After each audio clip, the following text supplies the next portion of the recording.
23:43 లూకాసు వార్త page number 77. అందుకు ఆయన వానితో, నేడు నీవు నాతో కూడా పరదైసులో ఉందువని నిశ్చయంగా నీతో చెప్పుచున్నానెను. చిన్న ప్రార్థన. స్తోత్రం ప్రభు, ఇంతవరకు ఈ యొక్క ఇదిగో తండ్రి గుడ్ ఫ్రైడే ఈ ప్రార్థనలో మీ సన్నిధి మాకు తోడుగా ఉంచారు. పాటల్లో మై పొందారు తండ్రి ప్రభా. మొదటి మాట ద్వారా మన్నన్న ద్వారా ప్రభా మీరు మాట్లాడి ఇక తను మమ్మల్ని బలపరిచారు. ఈ సమయంలో నన్ను బలపరచండి. నాకు ఇక తండ్రి నీ జ్ఞానంనిచ్చి సంఘమునకును క్షేమాభివృద్ధికరమైన మాటలు నీవు చెప్పిన మాటలు మాత్రమే చెప్పడానికి సహాయం దయచేయమని యేసు పరిశుద్ధ నామం అడిగి వేడుకుంటున్నాను తండ్రి, ఆమేన్. సమయం ఇచ్చిన దేవాతి దేవుడికి నాకు వందనాలు. అంతేగా అయ్యగారికి అమ్మగారికి కూడా వచ్చిన సంఘం అంతటికి వందనాలు చెల్లిస్తున్నాను. ఇప్పటివరకు చక్కగా మొదటి మాట అన్న వివరించాడు. అదేవిధంగా అయ్యగారు కూడా చక్కగా దాన్ని ఎక్స్ప్లెనేషన్ ఇచ్చారు. ఈ టైంలో మనము ధ్యానిస్తున్న అంశము, నేడు నీవు నాతో కూడా పరదైసులో ఉందువని నిశ్చయంగా నీతో చెప్తున్నాను. దీనికంటే ముందు 39వ వచనం నుంచి నేను చదువుతాను, చూడండి. వేలాయడదీయబడిన ఆ నేరస్తులలో ఒకడు ఆయనను దూషించుచు, నువ్వు క్రీస్తువు కదా, నిన్ను నీవు రక్షించుకొనుము, మమ్మను కూడా రక్షించమని చెప్పాను. అయితే రెండో వాడు వానిని గద్దించి, నీవు అదే శిక్షావిధిలో ఉన్నావు గనక దేవునికి భయపడవా? మనకైతే ఇది న్యాయమే, మనము చేసిన వాటికి తగిన ఫలము పొంది ఉన్నాం. కానీ ఈయన ఏ తప్పిదము చేయలేదని చెప్పి ఆయనను చూచి, యేసు నీ రాజ్యంలోనికి వచ్చినప్పుడు నన్ను జ్ఞాపకము చేసుకొనుమని అనెను. అందుకు ఆయన వానితో, నేడు నీవు నాతో కూడా పరదైసులో ఉందువని నిశ్చయంగా నీతో చెప్తున్నాను. ఇక్కడ సినారియో ఏముందంటే, గొల్గొతా కొండ, దానిపైన 3 సెలవులు, 3 సెలవుల్లో యేసు ప్రభువు మధ్యలో వేలాడుతున్నాడు. లెఫ్ట్ అండ్ రైట్ దొంగలు ఉన్నారు. వారు ఎలాంటి దొంగలు అంటే గజ దొంగలు, మామూలు దొంగలు కాదు. వారి చరిత్ర పరిశీలించినట్లయితే వారి గురించి రాయబడిన మాట ఏమిటంటే గజ దొంగలు. గజ దొంగలు అని వాళ్ళు ఏం చేసేవారంటే, ప్రయాణాలు చేస్తున్నటువంటి ఆ చుట్టుపక్కల ప్రాంతంలో ఉన్నటువంటి ప్రయాణికులు, వ్యాపారులు వెళ్తున్నప్పుడు వాళ్ళని కొట్టి దోచుకొని వారి ప్రాణాలు తీసి మానాలు తీసి రేప్ చేసి ఇంకా నచ్చినట్టు చేస్తారనమాట. వాళ్ళకి ఏది దొరికితే అది చేస్తారు. అంత భయంకరమైన పాపిస్ట్రీ కార్యాలు చేసి లెఫ్ట్ అండ్ రైట్లో వేలాడుతుంటే యేసు ప్రభువును కూడా తీసుకొచ్చి దాంట్లో వేశారు. ఆ శిక్ష దేనికి అర్థము అంటే నీచాతి నీచమైన శిక్ష. రోమన్లకు దానికంటే నీచమైన శిక్ష లేదు. ఒక మనిషికి విలువ లేదు, ఒక మనిషి జంతువు కంటే హీనము అనే స్థితి ఉన్నప్పుడు మాత్రమే సెలవు వేస్తారు రోమన్లు. యేసు ప్రభువుకు ఇస్తున్న శిక్ష ఎలాంటిదయ్యా అంటే నీచాతి నీచమైన శిక్ష. ఆయన జననము అలానే ఉంది, మరణం కూడా అలానే ఉంది. ఆయన దేవుడై ఉండి ప్రత్యేక హోదా తీసుకోలేదు, ప్రత్యేకంగా బ్రతకాలని అనుకోలేదు. అయితే ఆయన శిలువ మీద ఆయన వేసినప్పుడు 2 దొంగలు చూస్తున్నారు. చరిత్రకారులు వాళ్ళ పేర్లు ఏం చెప్తారంటే గెస్తాస్ అండ్ దిస్మాస్ అన్న పేర్లు చెప్తారు. బైబిల్లో లేదు. ఇది గాస్పల్ ఆఫ్ నికోదామస్ అనే ఒక హిస్టారికల్ బుక్లో రాయబడి ఉంది. ఏమిటంటే గెస్తాస్ అండ్ దిస్మాస్ అని, లెఫ్ట్లో ఉన్నవాడిని గెస్తాస్ అని, రైట్లో ఉన్నవాడిని దిస్మాస్ అని అనేవారు. అయితే ఇక్కడ 2 దొంగలు కనిపిస్తున్నారు. అక్కడ ఉన్న సినారియో మధ్యలో యేసు ప్రభు వేలాడుతున్నారు. ఈయన చేసిన నేరం ఏమయ్యా అంటే ఏమి చేయలేదు, మంచి చేశాడు, అందరినీ క్షమించిన వాడే, ఆయన రక్షకుడు. ఆయనను తీసుకెళ్ళి ఏం చేస్తున్నారు, సిలువ వేశారు. ఈ రోజుకి జనాలనే మాట ఇప్పుడే అయ్యగా చెప్పారు కదా, మన శత్రులు ఎంతోమంది ద్వేషించేవారు ఉన్నారు. 3 మేకులు పీక్కోలేని వాడు మాట్లాడే చెత్త మాటలు మాట్లాడే వాళ్ళు ఉన్నారు. వాళ్ళ అయ్యగారు చెప్పినట్టు వాళ్ళ గ్రంథాలు పరిశీలిస్తే ఇంకన్నీ మనం మాట్లాడకూడదు. అవన్నీ అంత భయంకరమైన స్థితి వాళ్ళకు ఉంది. బట్ వాళ్ళు ఏమంటారంటే 3 మేకులు యేసుప్రభు కావాలనే పీక్కోలేదు అంటాడు. యేసుప్రభును పట్టుకున్నప్పుడు నేను అడిగితే 72,000 సైన్యం వచ్చి నన్ను రక్షించగలదు. ఒక వ్యూహము 12 వ్యూహాలు అంటే ఒక వ్యూహానికి 6,000 మంది సైన్యము, ఆ యొక్క దేవదూతల సైన్యము. ఆ సైన్యము ఒక్కరిని కూడా మనము ఎదుర్కోలేము. 100 మంది కదా, 1000 మంది పోయినా ఒక్కరిని కూడా ఎదుర్కోలేము. అలాంటి వారు 72,000 మందిని పంపించగలడు. కానీ దేవుడు అంటాడు ఇది చేయడు. ఎందుకు అనే దానికి ఎక్స్ప్లెనేషన్ ఏమిటంటే ఇది వాక్య ఆధారము. ఏమంటారు, స్క్రిప్చర్స్, వాక్యము నెరవేర్పు. వాక్య ప్రకారము నెరవేరాలంటే యేసు ప్రభు వారు నీచాతి నీచమైన మరణము మన కోసము పొందాలి. ఆయన సెలవు మీద ఎలాడకుండా మేకులు బీక్కొని వస్తే నీకు నాకు రక్షణే లేదు, రక్షణ ఇచ్చే అవకాశమే లేదు. ఆయన అక్కడ ఉన్నాడు కాబట్టి మనకు వచ్చింది రక్షణ. అందుకే యెషయా గ్రంథం 53వ అధ్యాయం 9వ వచనం ఈ రీతిగా చెప్తుంది. చూడండి, యెషయా గ్రంథం 53 9వ అధ్యాయం 9వ వచనం 12వ వచనం నేను చదువుతాను. చూడండి, అతడు మరణమైనప్పుడు భక్తిహీనులతో అతనికి సమాధి నియమించబడెను. యేసు ప్రభు మరణమవుతున్నప్పుడు ఎలా ఉన్నాడంటే భక్తిహీనుల మధ్యలో ఉన్నాడు. 12వ వచనం చివరి వచనం, అతిక్రమము చేయువారిలో ఎంచబడిన వాడాయను, అనేకుల పాపము భరించుచు తిరుగుబాటు చేసిన వారి నుంచి విజ్ఞాపన చేశాను. ఇక్కడ ఏమి ఉందంటే అతిక్రమము చేయబడిన వారిలో ఎంచబడిన వాడాయను. ఆయన అతిక్రమం చేయలేదు, పాపము లేదు. ఏ రోజు ఆయన లోకంలో ఉన్నప్పుడు ఒక మాట సవాలు విసిరాడు, ఎవడైనా నాలో పాపం ఉందని నిరూపించగలడా, ఎవరికైనా దమ్ముందా అని అడిగాడు. ఆ రోజు చేయలేకపోయారు, ఈ రోజు కూడా చేయలేరు. కాకపోతే తప్పుడుగా వక్రీకరించి చిత్రీకరించే ప్రయత్నాలు చేస్తున్నారు. కానీ అవి సరైన డిబేట్కి వచ్చినా, చరిత్ర ఆధారాలు తీసుకున్నా, లేకపోతే మీరు స్క్రిప్చురల్ బేసిస్ తీసుకున్నా కూడా అవి నిలబడవు. కారణం ఏమిటంటే యేసు ప్రభు దేవుడి స్తోత్రం, హల్లెలూయా. ఆయన తన ప్రాణము పెట్టుటకు అధికారము కలిగిన వాడు, తన ప్రాణము తీసుకుంటకు అధికారము కలిగిన వాడు. ఆయన ఇష్టముతోనే శిలువ మీద వేలాడాడు. ఎవడో బలవంతంగా వచ్చి ఆయన పట్టుకొని కొట్టలేదు, ఎవడి వల్ల కూడా కాదు పట్టుకోవాలి అంటే. కానీ ఆయన సొంతంగా తన ప్రాణముని అర్పించాడు, ఆ శిలువ పైన అర్పించాడు. అయితే ఇద్దరు దొంగల గురించి ఏం రాయబడిందంటే మత్తయి సువార్తలో రాయబడి ఉంటుంది వీళ్ళు గజ దొంగలు అని, యోహాను సువార్తలో రాయబడి ఉంటుంది ఇద్దరి మధ్యలో అని, లూకా సువార్తలకు వచ్చరికి రాశాడు నేరస్తుల మధ్యలో. అంటే వీరు ధృవీకరించబడినటువంటి నేరస్తులు, వీళ్ళకు మరణశిక్ష ఆపాదించబడింది. వీరితో పాటు యేసు ప్రభువుడు కూడా సిలువ వేశారు. అయితే ఇక్కడ ఒక విషయం మనం గమనించాలి. 39వ వచనం నుంచి నేను స్టార్ట్ చేస్తాను. చూడండి, అదే మాటలో లూకా సువార్త 23వ అధ్యాయంలో 23:39 నుంచి, వేలాడబడిన నేరస్తుల్లో ఒకడు ఆయనను దూషించి నీవు క్రీస్తువు కదా అని వాటి ఉంది. అదే మీరు మార్కు సువార్త ఐ థింక్ 15:33 అనుకుంటా మార్కు సువార్తలో. ఇక్కడ ఏం రాయబడి ఉంటుందంటే ఇద్దరు దొంగలు కూడా దూషించిరి. మత్తయిలో కూడా రాసిన మాట ఏమిటంటే ఇద్దరు దూషించారు, ఒక్కడు దూషించాడని రాయబడలేదు. కానీ ఒక్కడికి మారు మనసు కలిగింది. ఈ పాయింట్ అర్థం చేసుకోవాలి.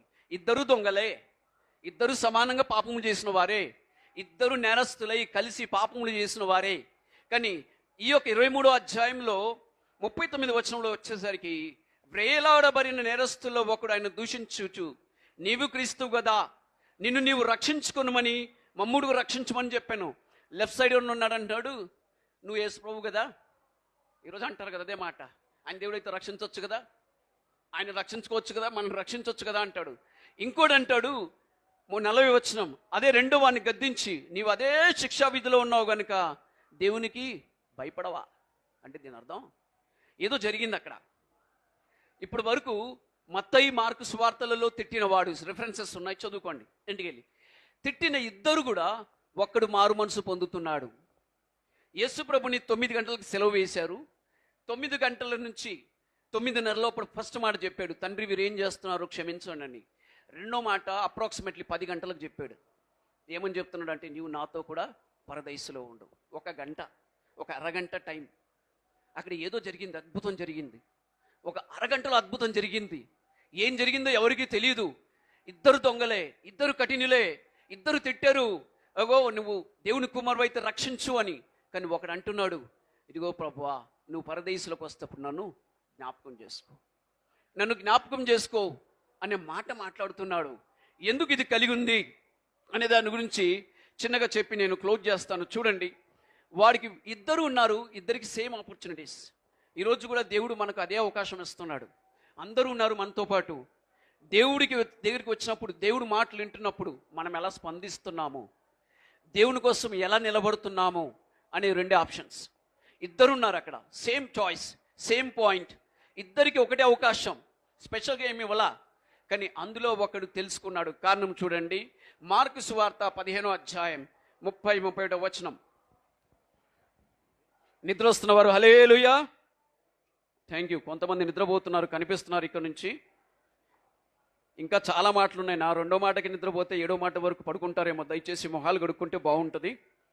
నన్ను క్షమించండి ఇలా చెప్తున్నందుకు. అయితే మార్కు సువార్త 15వ అధ్యాయం 30 వచనం. శిలువ మీద నుండి దిగి నినివే రక్షించుకోమని చెప్పి ఆయనను దూషించిరి. అట్లు శాస్త్రులను ప్రధాన యాజకులను అపహాస్యము చేయించు, వీడి ఇతరులను రక్షించను, తన్ను తాను రక్షించుకొనలేడు. ఇజ్రాయేల్ రాజాగు క్రీస్తు ఇప్పుడు శిలువ నుండి దిగి రావచ్చును. అయితే ఇక్కడ జరుగుతున్నది ఏమిటంటే, చుట్టుపక్కల ఉన్న వాళ్ళందరూ ఏం చెప్తున్నారంటే, శిలువ మీద ఉన్నప్పుడు ఇతరులను వీడిన రక్షించాడు, ఇప్పుడు దిగు అన్నప్పుడు ఈయనకు ఒక స్ట్రైక్ అయింది పాయింట్. ఈయనకు ఒక పాయింట్ స్ట్రైక్ అయింది. అంటే నేను ఇంతకుముందు ఏమనుకునేవాడిని అంటే, ఈ దొంగ ఎక్కడో యేసుప్రభు గురించి విన్నాడేమో అనుకునేవాడిని. లేదు, వినలేదు ఎక్కడ. ఎందుకంటే మత్తయి మార్కు పరిశీలిస్తే అందరితో పాటు దూషించిన వాళ్ళు వీళ్ళు. నిజంగా తెలుసుకున్న వాళ్ళు అయితే అప్పుడు చెప్పరు. కానీ ఎప్పుడైతే ఈ మాట విన్నాడో, ఇతరులను రక్షించను, వీడు రక్షించుకుంటారేమో అన్నప్పుడు ఈ సాక్ష్యం విన్నాడు. మాట సాక్ష్యం వినిపించింది. ఏమిటి? ఇతరులను రక్షించిన వ్యక్తి అయినా, ఇంత గొప్ప వ్యక్తి, ఏ పాపము చేయలేదు అయినా ఇంత శాపం వేశారేంటి, ఇంత భయంకరమైన శిక్ష వేశారేంటి అని తెలుసుకున్నప్పుడు ఆయనకు అర్థమైన విషయం ఏంటంటే, ఈయనలో ఏదో ప్రత్యేకత ఉంది. ఈయన అందరి వంటి వాడు కాదు, ఈయన ప్రత్యేకించిన వ్యక్తి అని చెప్పి పరిశుద్ధాత్మ దేవుడు కార్యం జరిగించడం మొదలు పెట్టాడు. రెండో మాట చూడండి, నేను చెప్తాను. జాన్ 19:19 ఉంటుంది సువార్త. నేను డైరెక్ట్ చెప్పుకుంటూ వెళ్తున్నాను. ఆయన మీద ఒక శాసనం రాయబడి ఉంది. ఆ యొక్క పిలాతు ఇలా రాస్తాడు, INRI అని, ఇండ్రి 3 లాంగ్వేజెస్లో రాశారు. దాని అర్థం ఏంటంటే, నజరేయుడగిన వాడు యూదుల రాజు అని రాశాడు. ఈ మాట దొంగ చూచాడు, ఈ మాట చూచాడు, యూదుల రాజు ఈయన. రెండో మాట ఆయన క్యాచ్ చేసింది. మూడోది fellowship with Jesus of God, అంటే దేవుడితో ఫెలోషిప్. ఈయన మొదటి మాటలో అంటున్నాడు, యేసు ప్రభు వారు, పరలోకమున్న తండ్రి వీరేం చేస్తున్నారో క్షమించు. ఈయన దేవుడితో మాట్లాడుతున్నాడు. ఈ 3 కన్వర్సేషన్ చూశాక ఏదో జరిగింది. పరిశుద్ధాత్మ దేవుడు కార్యం చేయడం మొదలుపెట్టాడు ఈయనలో. వెంటనే ఆ మాటకు స్పందించాడు కాబట్టి ఆయనలో పశ్చాత్తాపము మొదలైపోయింది. అప్పటి వరకు పాపం చేసిన ఇద్దరు, ఒకడు అంటున్నాడు, నన్ను కూడా తప్పించు, నువ్వు కూడా తప్పించుకో.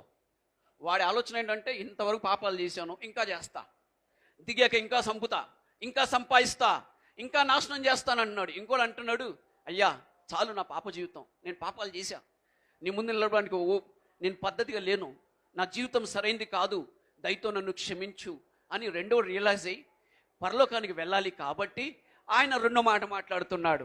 అయితే చివరిగా నేను క్లోజ్ చేస్తాను. 23-33 వచనం నుంచి మళ్ళొకసారి నేను చదివి 23-43 వచనం దాన్ని ఎక్స్ప్లెయిన్ చేసి నేను క్లోజ్ చేస్తాను. ఇప్పుడు మీకు అర్థమై ఉండాలి 3 విషయాలు.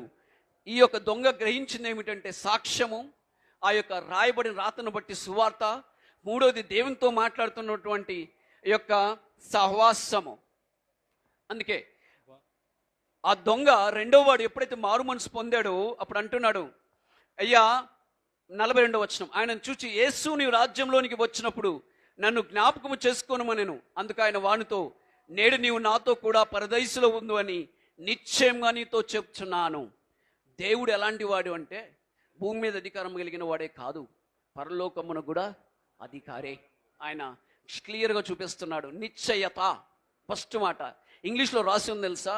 ఏమి రాస్తుందంటే ఇలా రాస్తుంది, truly I say to you today you will be with in Paradise అని చెప్తాడు. ఎస్ అంటే నేడు నిశ్చయముగా నాతో కూడా పరదైసులో. అంటే దీని అర్థం ఏమిటంటే, దేవుడి యొక్క మాటకు నిశ్చయత.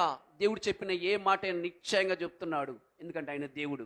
రెండోది, దాంట్లో ఖచ్చితత్వము, దైవత్వం ఉంది.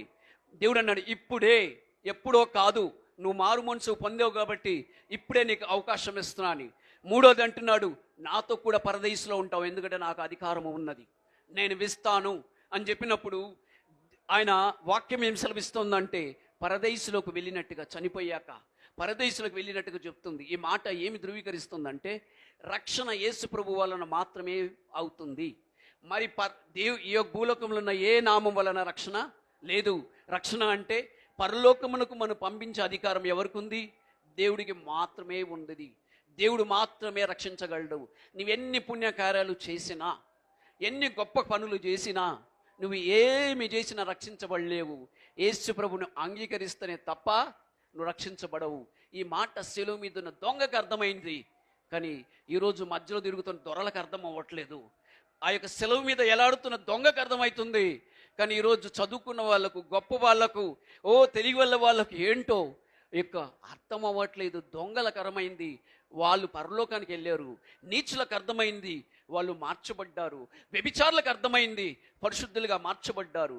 దొంగలు దొరలయ్యారు దేవుని తెలుసుకున్నాక. కానీ ఈరోజు దేవుడు చెప్తున్న మాట, ఇదిగో దేవుడు అవకాశం ఇస్తున్నాడు, ఇదే రక్షణ దినం అని చెప్తున్నాడు.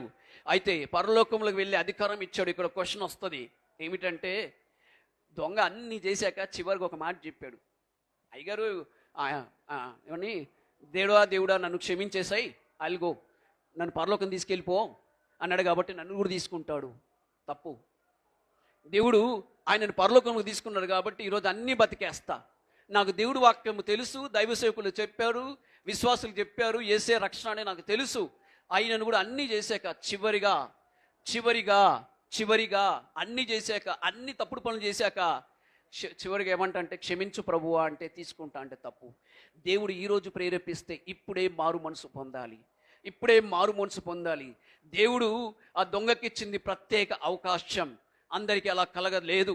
చరిత్రలో ఎక్కడ రాయబడలేదు. ఆయన ఒక్కడికి మాత్రమే బాప్తిసం తీసుకోకుండా పరలోకం వెళ్ళాడు, ఇంకెవరికి కూడా జరగలేదు.